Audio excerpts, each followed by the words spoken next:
Is B2B marketing broken? I've been in this industry for a very long time. Oftentimes, the conversations I'm having with today's CMOs and CEOs are the very conversations that I had 20 and 30 years ago. We focus more on tactics than strategy. We focus more on the shiny new object versus our customer. The key to fixing B2B marketing is not more technology. It's not more tactics. It's not even more budget. It's really understanding what's important to our customer, the full life cycle that they go through with our brand, and how we can create customer advocates and deliver a sterling customer experience.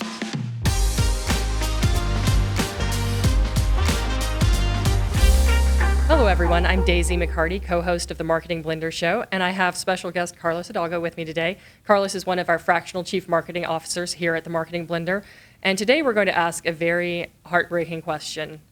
Is B2B marketing broken? What do you think? You know, I had a really good friend one time who's also in the industry tell me, you're just the grumpy old man of B2B marketing. That's your personal branding right there. Yeah, right? Not something, first of all, I don't think I'm old yet. At least I don't feel old. And I'm rarely grumpy. I'm actually a pretty upbeat person. But as I was sharing with you before this whole idea, this thought process came with an email exchange with a colleague after I saw a post on LinkedIn. And I just thought, how are we still talking about these same things? So I think, unfortunately, by and large, and what I see in a lot of organizations that I've had the privilege to work with is, yes, B2B marketing is still broken, which isn't all bad. There are some things that have improved, but I also think it gives us a tremendous opportunity to really take a craft that I have spent 30 years in and really elevate it to the places that I know it can go. We just have to get out of our own way. I think the thing that's most troubling to me is we are now at a place where B2B marketing is evolving at an insane pace. Yes. Changing, and we still haven't got the fundamentals in place as an industry. So talk to me a little bit about what's changing and what struggles you're still seeing. Yeah, I think what's changing is our customers, our B2B buyers, and they've been in a constant state of change, I'm going to say probably 15, 20 years. If you look at CEB research, which is now Gartner, I mean, they were doing research 15 years ago that talked about this changing buyer. They were the first ones that talked about the 57% of the journey is complete before they ever engage with a salesperson. So, they were kind of ahead of their time, so to speak. So I think so much of that change is being driven by customers. The other thing that I'll just be honest is a little irritating to me is the change being driven by vendors. And when I say change, I don't think it's change, I think it's noise. And it's noise so they can sell more stuff. And we're creating these new packages and these new terminologies. And I refer to it as putting lipstick on a pig. If you put lipstick on a pig, it's still a pig. And so I think they're confusing the market. And I've seen with CMOs this whiplash effect. 15 years ago it was all about driving demand. You got to drive demand and create demand. Well, then we went into ABM, and it was all ABM. Well, and now all these agencies are all go-to-market agencies. And to your point, to quote Vince Lombardi, gentlemen, this is a football. Let's get good at the basics. Start with our customer and then build from there. So I think there's so much confusion among B2B marketers being driven by a market force, primarily of vendors on the confusion, and then a much more savvy and sophisticated customer, that when I talk to CMOs, they're exhausted and they don't know where to place their bets because every time they turn around, they're getting hit with another message on this is how you need to do marketing. I think one of the things that we saw that was most striking over the last few years, number one, B2B marketing is miles and years behind in terms of adoption. B2B is a late adopter of everything. Bless their hearts, I work with a lot of CEOs within B2B organizations. They resist change. Yes. In general, at a frightening level. But one of the things that changed dramatically and very quickly is in 2020, trade shows went away. Yeah. Most of our clients were spending massive amounts of money and resources, and the sales team gets really excited about going to trade shows, and it stopped. And everything that we've been saying about you have to actually have strategy and you have to have digital. I still encounter clients today that have never done a Google ad in their entire 40 years in business. So digital is non-negotiable now. I can't have a conversation with a B2B company and they say, well, we don't really want to do anything online. No, you have to. You have to. Yeah. And to your point, buyer behaviors. Everyone's using online research now. And it might not be Google search. It might be stuff that they're looking at on LinkedIn or a different social platform or, a specialty forum for the professionals in their industry, but they are online. I never, ever believe a client who tells me, well, my clients aren't online. Our prospects don't go online. Of course they do. Yeah. Well, our clients don't use social media. Do they watch YouTube? Right. Guess what? That's a social media platform. There's always some place that they go online. So one of the things that's obviously been changing a lot for B2B is that they've had to get more digitally savvy. Yeah. And of course, as there are more and more touch points, attribution has not gotten easier. There's a lot of tools we can use, a lot of technology can be used for tracking, but because there's so many different things going on, it's still very difficult to draw that straight line between this is what we've been doing and this is the outcome. So I know we've talked about this in another episode, but I'd like to do a little bit deeper dive here around the marketing and sales alignment issue, because this is one of the things that continues to be broken. Yeah. And it's not all one team's fault or the other team's fault. There's a lot going on each side with differing agendas, differing ideas of what's important to do and what's important to track. So talk to me a little bit about what part of that you see as being the most broken and what you would recommend to fix it. To fix it, I'll go way back early in my career. I was a director of demand gen at a software company. And I've told this story many, many times, but I think it's so relevant. My first day at the company was sales kickoff. So I was super excited. I'm like, oh, marketing, we're going to align. I sit down at a table with the West Coast team and their VP, Mike, and I always thank him for this. Introduced myself. I said, I'm the director of demand gen. Nice to meet you. And he looked me dead in the eye and said, marketing has never done anything for us, and I highly doubt that you're going to do anything different.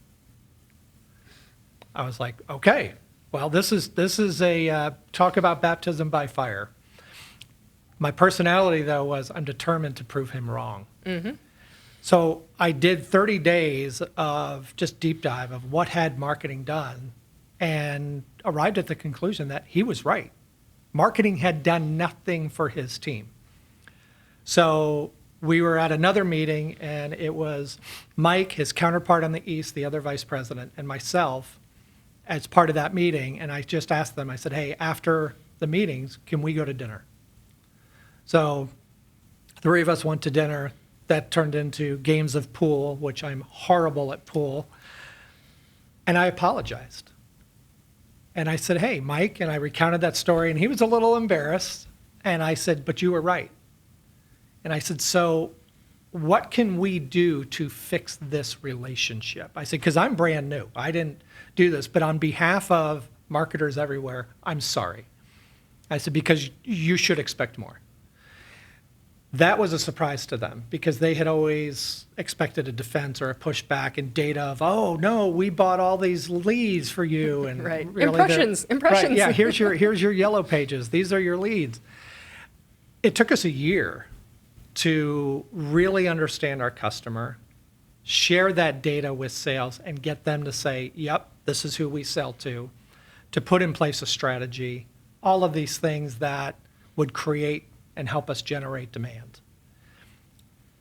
A year later, Mike stood on the platform at Sales Kickoff and told the story of our first meeting, and then looked at us and said, marketing, you've won my heart.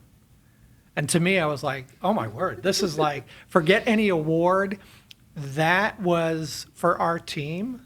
I mean, we all just wanted to stand up and cheer, and it took a long time. But I say all that to say Mike wasn't wrong, maybe a little unpolished, but it was a notice to us of the alignment isn't the issue. It was a symptom of marketing had never taken the time to ask sales, what is your perspective of the customer? What are you hearing on sales calls? What are our customers or prospects telling you? Why are we losing deals? Why do we win deals? It doesn't mean we're going to just take that perspective from sales and run with it. We're going to go talk to the customers. We're going to go do industry research and see what's driving the market. But nobody had ever done that. And so once we did that, after that year, we started to be invited to their QBRs to present and then also dialogue. And we were constantly updating the insights. We would have salespeople knock on our door, literally in the office, and just say, hey, we closed another deal that you generated. Thank you. It changed everything. And then what I did is I also moved some of our team and said, if we're responsible for demand, we are going to be compensated similar to sales. So part of our comp package was on closed deals that we generated. Now, we didn't have responsibility for closing the deal with sales, and some people, oh, that's not fair. But I wanted to show sales that we're in this together. And it took us a while. It wasn't an easy slog, but it was worth it. And so that's why I say I don't know that it's the problem. I think it's a symptom. And if marketing, we could just go to sales and say, hey, I'd love your insights. Can we spend, every quarter just doing stuff? And then periodically, we would just take salespeople out to lunch. Not always the top one, sometimes middle of the pack. What are you hearing? What do you need? What can we help you with? Never saying we're going to deliver on everything that you want, because we can't. There's limited resource, limited time, limited budget. But just engaging them because they want to be heard. And so many times marketing rolls their eyes. Well, there goes sales. Well, without salespeople, guess what? Revenue doesn't happen. That's true. I think one of the most important things that you mentioned early on is the defensiveness, because that is the killer of communication. Yes. And it's so easy to be like, well, you couldn't close a barn door. So it doesn't matter how many leads I get you. And sales is like, these weren't qualified. And it's like, how do you know? You never talked to them. So just setting aside the defensiveness and saying, hey, what's happened up to this point is learning. Mm-hmm. Let's figure out what worked, what didn't, why. Yep. Let's actually fix the problem. And it should be the kind of relationship where sales comes to marketing and says, hey, you're the reason I got my bonus this year. Yeah. Thank you. Like that, you should be their best friend, not because you're an order taker, not because you're jumping whenever they say jump and making all the collateral that they think they need in order to close a deal, but because you have identified and primed those buyers so well that when they get to the salesperson, they know all the right things. Yep. They've been educated, they've been nurtured, they've been made to feel special. So sales really can just focus on, I'm going to help this buyer make progress and close the deal one way or the other, whatever way is best for the customer. If it's best for them to say no, then they say no fast. And if it's best for them to say yes, they say yes faster. This actually came up in a recent engagement. One of our CMOs brought me in to consult with one of their clients because they were booking demos, but they were doing it too soon. And people would, they got arm twisted into sitting on a demo, were not prepped for it, did not understand the value that they were going to get from it. There hadn't been the right set of marketing steps to make them excited to be on a demo. And it was a horrible experience for the sales team to sit on demo after demo after demo and just, 5 minutes in, they're like, I'm losing. They're flailing. I'm losing, and I don't know why. And it was because sales has a specific part of the buyer journey that they own.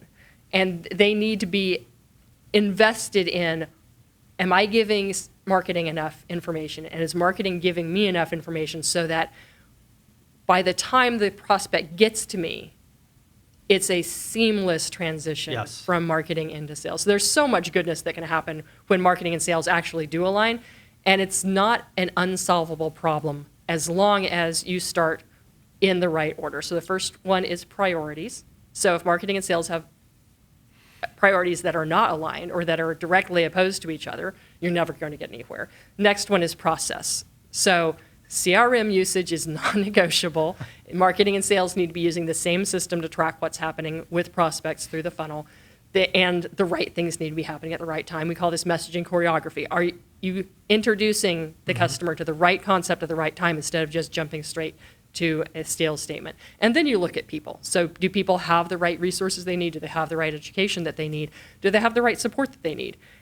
And then you look at, are these even the right people? But you've got to start with priorities, then process, and then people. So that's the tack that I always take when I'm looking at how do I create a healthy relationship between marketing and sales.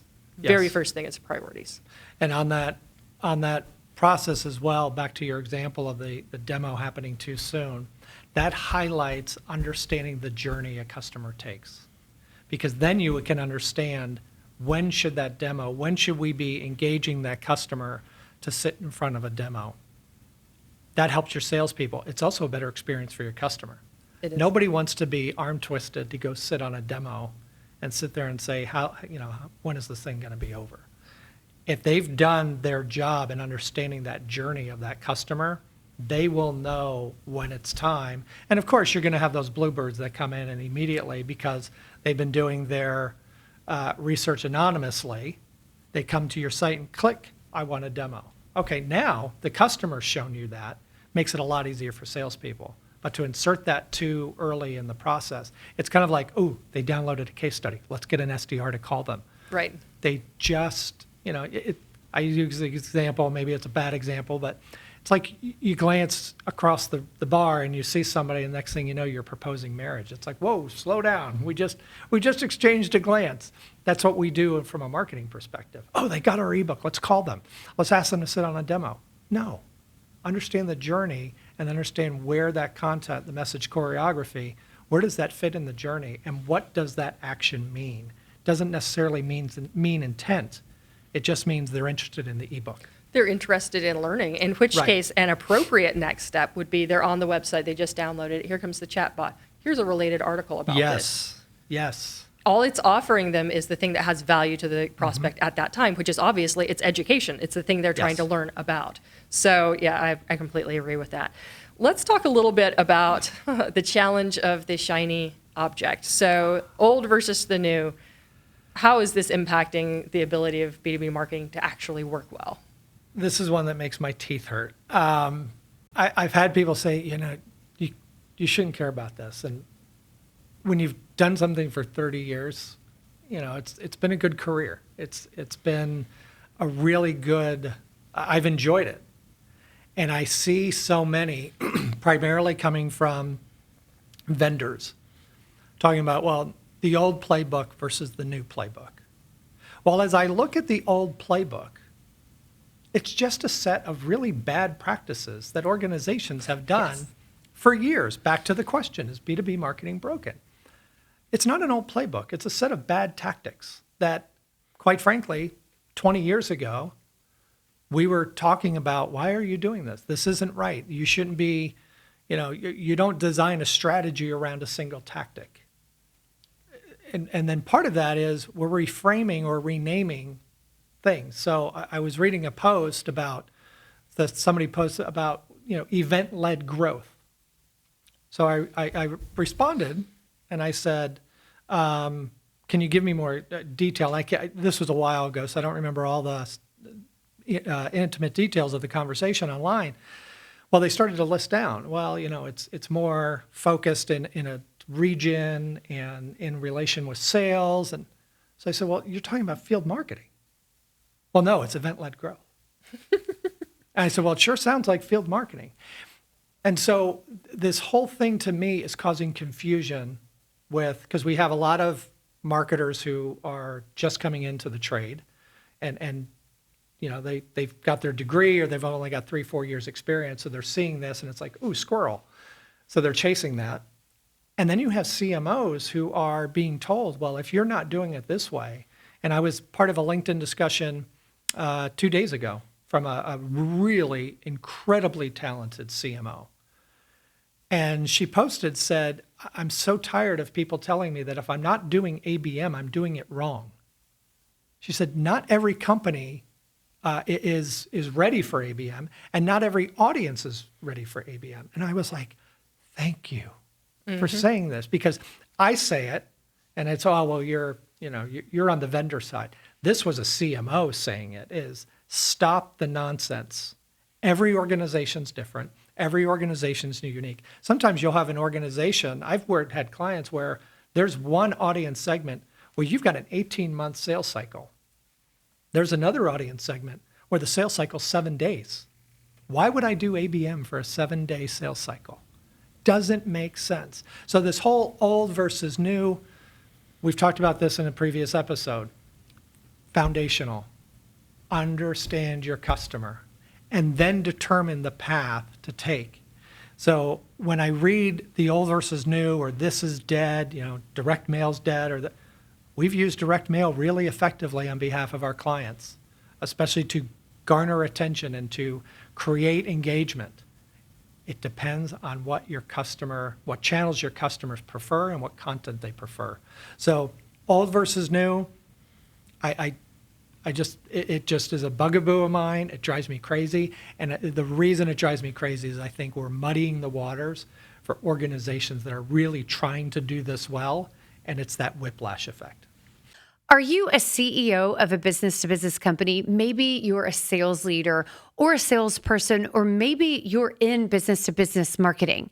Well, if so, I wrote a book for you, and it's called Corporate Caffeine. Business-to-business marketing is different, but there are certain predictable, fundamental principles that will help you unleash your organizational potential and fill your pipeline sustainably. So you can find my book on Audible, on Amazon, on barnesandnoble.com, or any of your favorite retailers. Hope you enjoy it, and I'd love to hear your feedback. One thing I would say about old versus new when it comes to marketing is that the fundamentals really don't change. Yes. Now, human behaviors change, and we've seen dramatic changes that have impacted how B2B marketing works. But human beings don't change. Human beings want what they want when they want it. So if you build your marketing strategy about giving your customers what they want, give them what they want when they want it. Give your prospects what they want in the buyer journey when they're looking for it. That doesn't change. As an example of something that happened recently around AI-generated search results, my clients were like, oh my gosh, let's blow up our SEO strategy. Everything's changed. We don't even know what to do yet. It was like, keep generating high quality, properly optimized content that delivers value to your readers and that's easy for search engines to parse. And guess what? That's continued to work. It doesn't actually matter that search engines are now being aggregated and leveraged by AI to generate those search results. Right. Behind the scenes, it's still, can the search engines and AI tell what this stuff is about? Does it align with what people are looking for? And do people, once they get on the page, read enough of it to show that it's exactly what they wanted? Right. And we actually saw one of my clients in particular, shortly after AI-generated search results came out, they were actually getting leads from AI-generated results because their content was structured properly. It wasn't let's blow up SEO and turn it into something different. It was keep doing the fundamentals properly. Don't devolve your content into just AI-generated garbage. Right.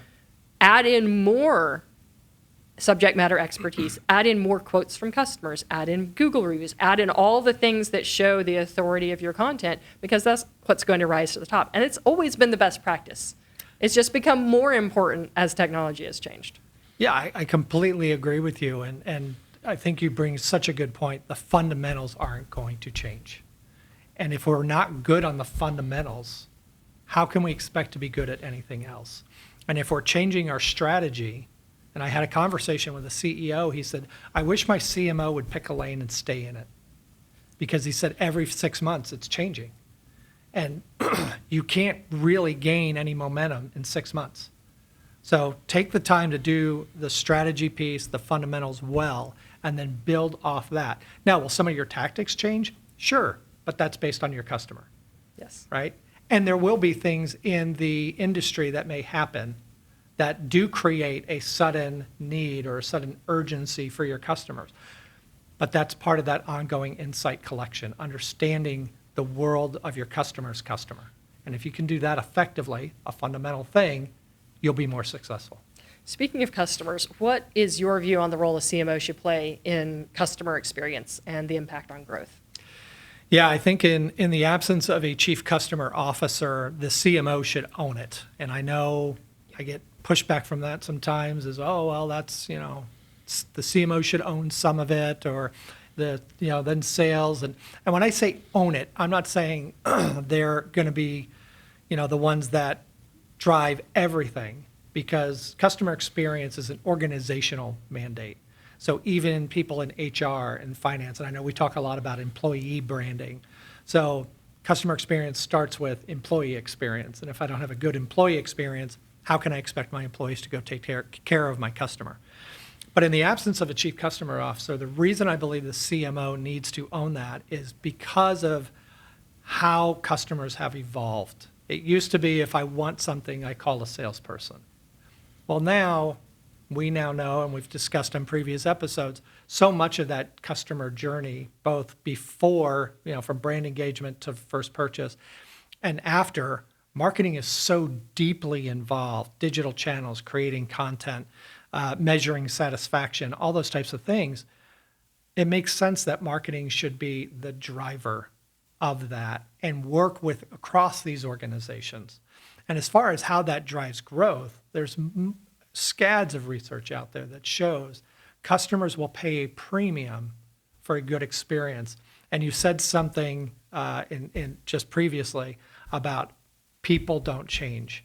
And I think in B2B, we have to really embrace the fact that we don't sell to leads, we don't sell to prospects, we don't sell and market to accounts. We market and sell to people. And so it's ludicrous to think that because you're in a B2B context now, because we're working, that you don't bring your consumer tendencies and demands into your role. Of course you do. You're a human being. So delivering that experience, which there's a difference between experience and customer service, but delivering that experience all the way from brand engagement, which their nirvana is, now I have customer advocates. They'll advocate for my brand. I have a couple of brands that I'm crazy about that I will advocate for all day long, Apple and REI. I love the experience. I've always, whether I'm online or in the store or engaging with somebody, it's consistent. That has to be driven by marketing. And it will lead to growth and it will breed loyalty with your customers, even in a B2B context. So who should own customer experience? I would argue that marketing should own it versus sales, and here's why. Sales is by design reactive and one-on-one. Marketing is by design predictive and scalable. Marketing is the best part of your organization to orchestrate a customer experience because it is our job to understand the customer so well that we can create an experience that delights them from beginning to end. I couldn't agree with you more.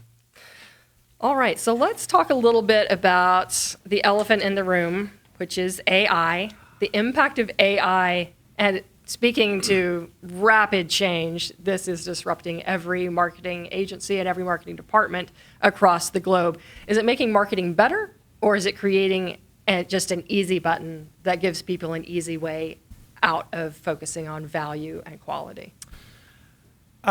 Based on a lot of the content that I've seen lately, over the last year plus, I would say it's not making marketing a whole lot better. I have a colleague who we were talking not long ago, and he said, when AI became democratized, my first thought was, great, mediocrity at scale. Yes. And I have talked to many customers who talk about content strategy. Well, we have AI. And I said, okay, so what does that even mean for you? How are you using that? Oh, well, we just plug in a prompt into ChatGPT or to Claude or Perplexity and tell it to write us a blog post. And I sit there and say, okay, how is that informed by your customer insight? How do you know that that's important to your customer? Have you humanized that content? And you kind of get the deer in the headlights of, and they're like, well, we can do more with less. And I'm like, well, this is why your budgets are getting cut, and this is why you're on a hiring freeze. You actually need people to do this. I'm a big believer in AI. I use it every day. However, it's not human. You also need to understand how to interrogate the AI system. Mm-hmm. I actually used that phrase the other day in a meeting, and one of the marketing people laughed. And I was like, oh, I said, what? And they were like, you interrogate it. Yes. And I said, 100%. So I had to educate. How did you come up with this crap? Basically. But I had to educate and say, it's not just hey, write me a blog post about what's changed in B2B marketing. It's getting that response and then interrogating. And let me just state, that's a bad prompt to begin with. I mean, I've written prompts that are 2 paragraphs long just to get a first draft that I can then go in and say, okay, how do I instill some humanness into this? Is this empathetic? Is this, but what I see is a lot of marketing departments, they're like, oh, this is our savior. This is our silver bullet. It's AI. And I can use it in a way to create content. And back to my friend's statement, it's mediocrity at scale. And you see it. And if you're a marketer, you get a message and you can instantly say, this was AI generated. And the other thing too is it's what a lot of people don't realize is how wrong it can be. For sure. I was doing some research and I was like, I wonder what is going to happen. So I put it into ChatGPT. It literally came back and I said, I want sourced documentation of the research with the URLs. And it came back, it said ABC research group said, DEF research group said. I mean, gosh. And I'm like, if I'm a junior marketer, and I've even seen senior marketers who just cuts and paste, I'm going to put that out into the world. What does that do to my brand? You're sitting there going, did anybody look at this? So I think there's promise for it. But again, back to shiny object syndrome, us marketers, we love squirrels. And I think right now we're seeing marketers look at it as the easy button. I can do more with less and less time. That's great, but what's the quality of that? Is it doing anything to drive meaningful engagement with your customer at every stage of their journey?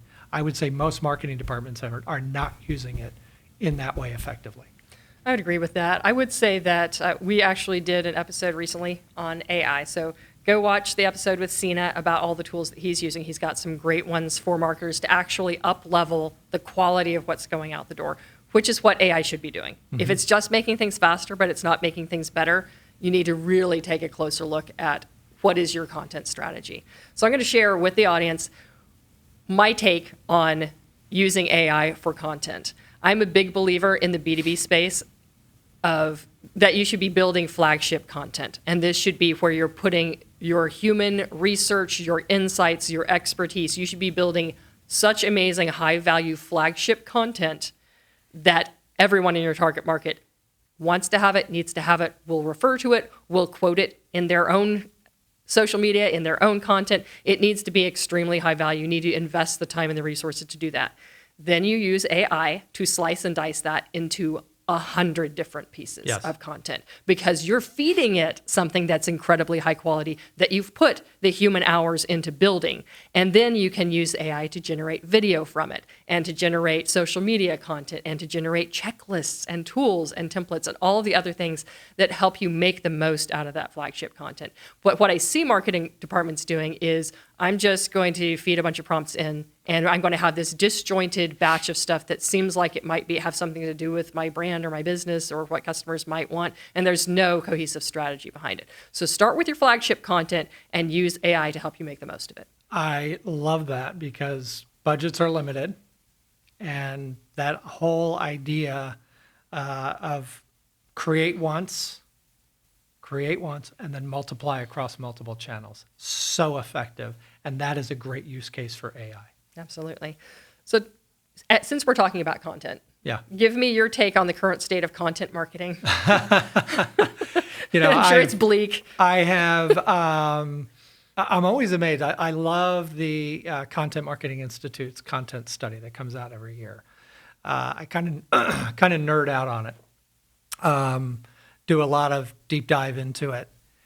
I'm always amazed by the companies that say we don't do content marketing. That's my first one. I'm like, what? Do you have a website? You have anything online where people can read anything about you? You just go door to door? I mean, I don't understand it. The other thing that I keep hoping every year, I'm like, please let this be the year, is they ask a question, do you have a content marketing strategy?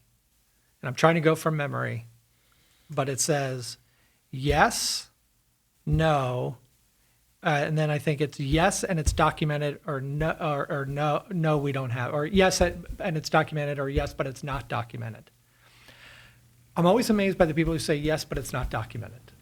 So it's not real. Because I say, well, if that's the case, then I have a PhD from Harvard. You don't have a piece of paper. I can't show you the diploma, but I have it. Right. And then the other thing is, well, content marketing is all about entertaining your customer and telling stories. I'm not sure I agree with that. But it's so prevalent. I did a speech a number of years ago called Story Schmories. And I mean, I had people like, content marketing is all about telling a story. I'm like, there's a place for that, right? I want to tell a story about my brand that relates to my customer, that draws them in, that builds trust. But when it comes to demand generation, I want to create a dialogue. I'm not here to just tell you, if you're trying to buy from me, I'm not going to tell you the story about, hey, Daisy, here's all the reasons you need to buy from me. I want to have a dialogue because I want to get to understand what product are you at? Well, first of all, what problem are you trying to solve for? What are your core needs? And then determine, can I even help you? Because if I can't, I don't want to waste your time. I want to send you somewhere else. So when I see this, well, our content is just created to tell a story, or we're created to entertain.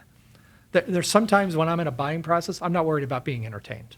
I have a pressing need that I need to solve, and my boss is telling me, we have to get this implemented in the next 45 days. I don't have time for entertainment. Right. So I think in large part, we're not as effective as we could be. Getting back to, and I know I beat a dead horse because we don't do the customer insights. If I don't know what's important to my customers or my target audience, how in the world am I going to create content? Now, I may create some entertaining content. There's some great commercials out there, but does it relate? Does it communicate? Oh, okay, they get me.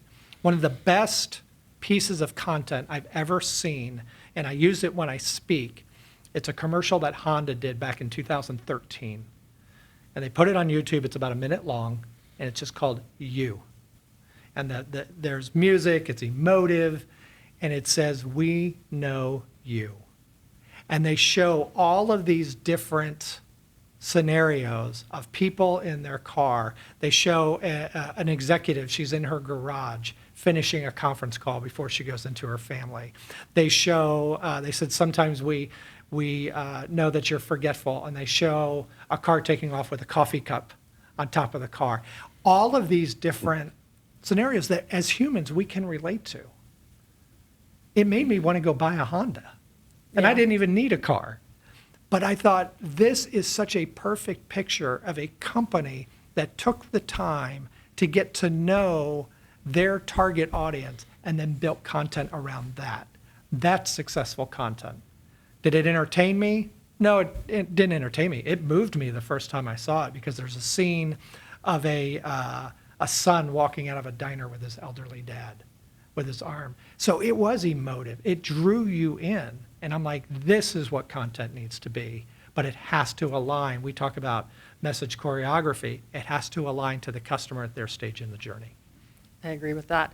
I would argue that the number one goal of content marketing is not storytelling. Storytelling is a component of it to create emotional connection. But the number one goal of your content marketing should be to help your buyer make progress toward their goal.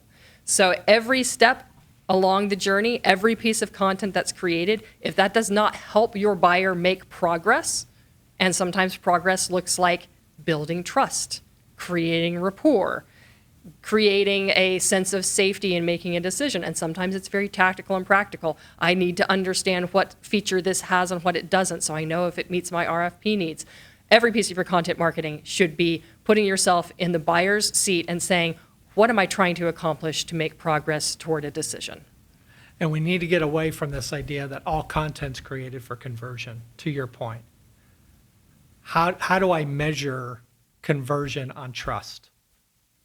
I can't, right? You can measure progress, I can measure, but it doesn't look like traditional conversion. Right, so I don't have a trust funnel. Barely trust, fully trust, a little suspect. There is content that should be, especially when we're generating demand or cross-sell, upsell, that will give an indication of, okay, they're ready to be engaged from sales, and it's built for conversion. But this idea that we're creating content for conversion, not if your customer doesn't want to be converted, not if they don't want to buy, not if they're ready to buy, you're not going to have that opportunity. In fact, your chances of converting that customer, if you go for that sale too quickly, are going to drop significantly. So that idea that all content's created for conversion has to go away. It does. And changing from the funnel to the ecosystem. Yes, Content is an ecosystem. Lead funnels are funnels. that's right. Content is an ecosystem. That's exactly right. And it should be designed to kick people out Yep. that are not the right fit because you're helping them make progress toward a no decision Yes. faster Yes. so that they don't clutter up your funnel and end up wasting the salespeople's time. Well, and we see that with insurance companies. Progressive, go online and deterrent. They're not trying to say, hey, we're going to save you 15%. I love the tagline. What they're trying to say is this somebody we want to insure? Mm-hmm. That's really what they're doing. And I think that's such a huge point, and I'm glad you brought it up, is yes, we need to qualify those that we can go after. We also need to disqualify those because nothing is worse for a salesperson than wasting their time on someone who's never going to buy your product because there's only so many hours in the day and they're compensated on closing deals. Don't waste your salesperson's time chasing somebody or chasing an account that's never going to be a customer of yours. It's infuriating. It is. I've been on the sales side as well, so I know Yes. that pain. Let's finish up with a little bit of conversation around strategy versus tactics when it comes to growth, because this is something that is so often broken Yeah. in B2B marketing. I cannot tell you how often I've come into an organization and said, let me see your marketing plan. Well, we have these 3 tactics. Here's our That's not a spreadsheet. plan. Here's our spreadsheet. Yes. That is not a plan. It's not a strategy. So talk to me about what's broken in the view of strategy versus tactics. Well, I think you just said it, the ecosystem. Where do my customers live? What does that journey look like? Starting from brand engagement, hopefully, and you've heard me say it, down to customer advocacy. So what does that all look like? I see a lot of, well, we have an email strategy. We have an event strategy. We have a social media strategy. And we're building strategies around channels and tactics. Or we have an outbound call strategy.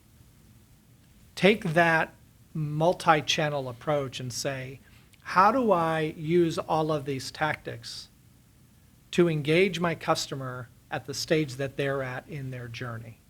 What is the content I need to, what is the communication that I need to convey to them at that stage in the journey? What's important to them at that stage in the journey? Again, starting with brand, what are the tenets of my brand that's going to build trust and give that individual on that committee the assurance that they can buy from us and we're going to deliver? You know, the old line of nobody ever got fired for buying IBM. That didn't happen overnight. Mm-hmm. They looked at the ecosystem of their customers and they said, we want to build products and we want to deliver and we want the engagement to convey you can trust IBM. Now, is that true today? I don't know. I haven't bought from IBM in a really, really long time, but the phrase still exists. So they did something right. If the other thing with building around tactics is it's a very disjointed experience. So if I'm going to a trade show and I've built an event strategy, then I go online and I'm like, okay, the logo's the same, but it's a very different experience. If I can't look at all of I talked about that golden thread of consistency. If I can't look across all those channels and see this is the place in where, this is how it's going to engage our customer, this is the message it's going to convey, and it's consistent and it's seamless. You had mentioned earlier the seamless transition from marketing to sales. It should be seamless.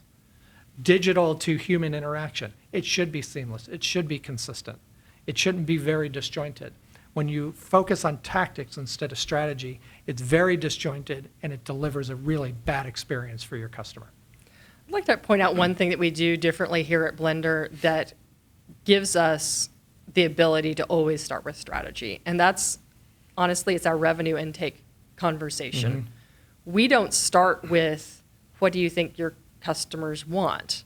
that Right. in the first set of workshops, we're going to deep dive buyer personas. But the very first thing that we talk about is, where is your revenue coming from? Right. How does it flow through your business? How does your business actually grow? What's your definition of good revenue? What's healthy revenue for you? Right. And then we're looking at, besides revenue quality, what are the lagging and leading indicators that let you know that you have more business coming your way?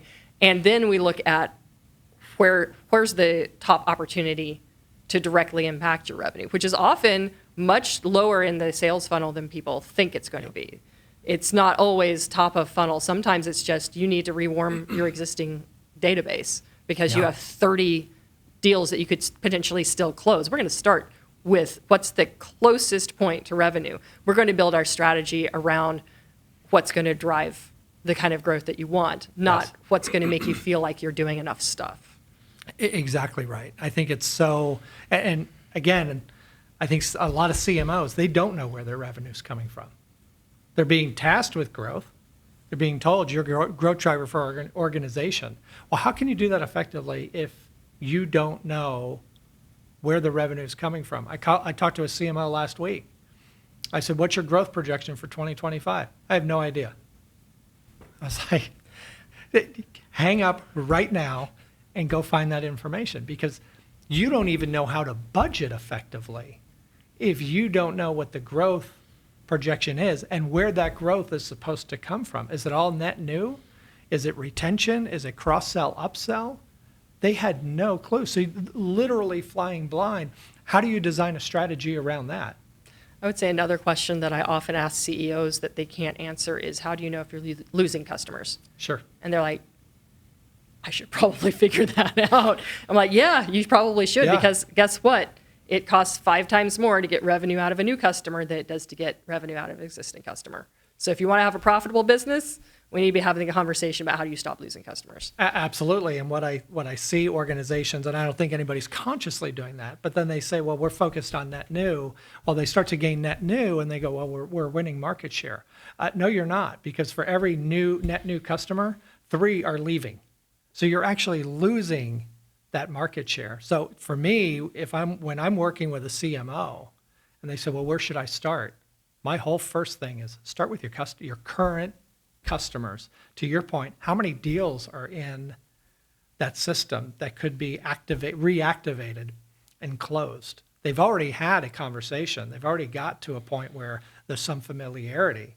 That's a whole lot easier than going after the 3% that's in active buy mode of your target audience and trying to win them over to you. True. And remember, in B2B, most deals are lost to no decision. That's right. So those late stage deals that have gone cold, most of them have not solved their problem. They just need help making progress. Yes. Well, thank you, Carlos. This has been another fantastic conversation. For all of our viewers, please remember to like and subscribe, and we look forward to seeing you next week. Onward and upward.